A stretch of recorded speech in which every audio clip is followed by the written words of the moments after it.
Lastly, and I promise this really is lastly, who is Sap? Sap is Sapphira Allward, Stan's sister. And it doesn't give too much away to say, but I won't say it, just in case it does give too much away. But I will say that, having not given her any airtime so far, maybe I should say goodnight with something from her. She's all over the place, and in the best sense, there's almost nowhere where she cannot be.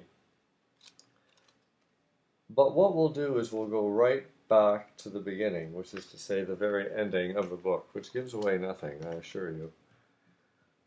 This was the first thing I wrote when I started to write Sap's War. It's called Sap Rising.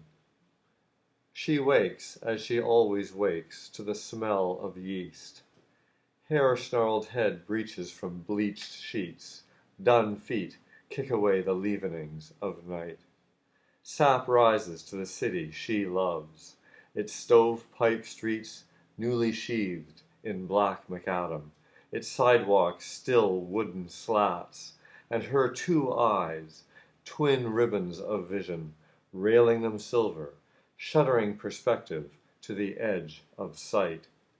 Shuddering, fluttering, her brother in the room beside her is muttering, "Get up, Sapphira, the dough has been kneaded, the oven's fired.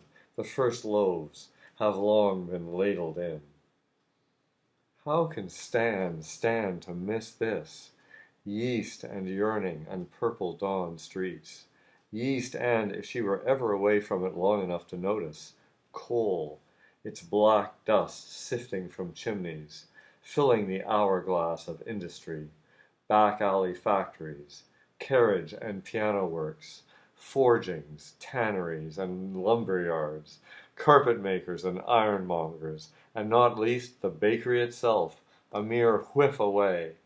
She hears its horses stamp and toss. Iron rims rumble on cobblestones in the yard. She drew these sounds long before she knew what they were. Vast yeast beasts, floating on thunder, sailed onto Sullivan Street, her home.